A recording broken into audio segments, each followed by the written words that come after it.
రామకథా పారాయణం, రామకథా శ్రవణం సర్వపాపహరణం, మోక్షదాయకం అనున్నది ఒక ముని వాక్యం. కాబట్టి రామకథను అందరూ శ్రద్ధగా ఆలకిస్తారని భావిస్తున్నాను.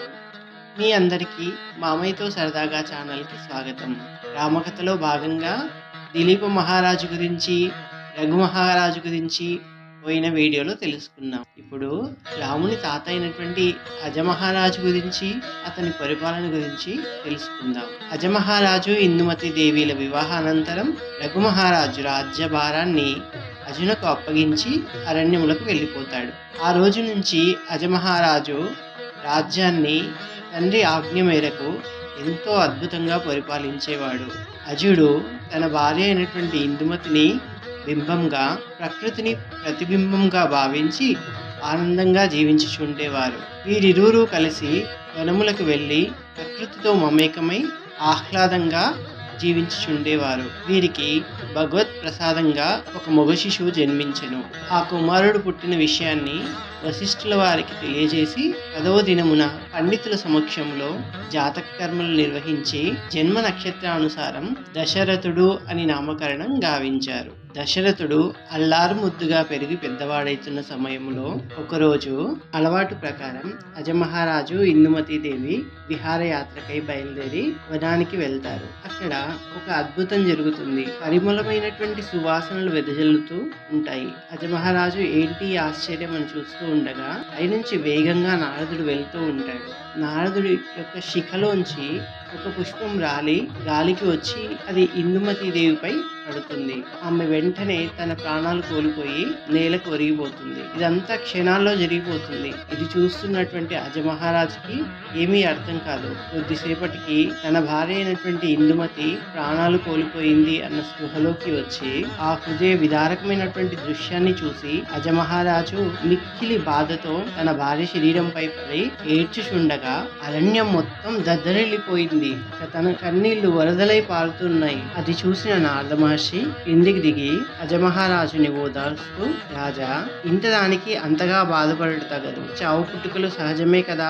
అయినా నీ బాధ చూడలేకున్నా ఇందుమతి దేవి చనిపోవడానికి కారణం వివరించదను విను అని తన పూర్వ వృత్తాంతాన్ని వివరిస్తూ ఉన్నాడు. పూర్వం తను ఒక గంధర్వ కాంత. తృణబిందుడు అనే ఋషి ఘోర తపస్సు చేస్తున్న సమయంలో ఇంద్రుడు అతని తపస్సును పరీక్షించకోరి హరిణి అను దేవకన్యను పంపెను. ఆమె తపోభంగం కావించుటకు ఎన్నో ప్రయత్నాలు చేయగా ఆ ఋషి చెల్లించక కన్నులు తెరిచి, నీవు నా తపోభంగం గావించే ప్రయత్నం చేశావంటే నీవు సామాన్య స్త్రీవి కావు, నీవు దేవకన్యవై ఉంటావు. ఎవరైతే నాకేమి, నీవు చేసిన తప్పిదంకి మానవకాంతగా జన్మించి మానవత్వంను అర్థం చేసుకుని వెలుగు అని చెప్పించెను. అంతటా హరిణి తన తప్పు తెలుసుకుని తనను స్వర్గభ్రష్టురాలని గావించవద్దని అనేక విధములుగా ప్రార్థించగా ఆ ఋషి తిరిగి, అబలా, నా వాక్కు తిరిగి తీసుకున్నటకు వీలు కాదు. కానీ నీ తలపై ఎప్పుడైతే దేవలోకం పుష్పం పడుతుందో అప్పుడు నీ శాప విమోచనం కలిగి తిరిగి దేవలోకం చేరుకుంటావు అని శాప విమోచన మార్గాన్ని తెలియజేశాను.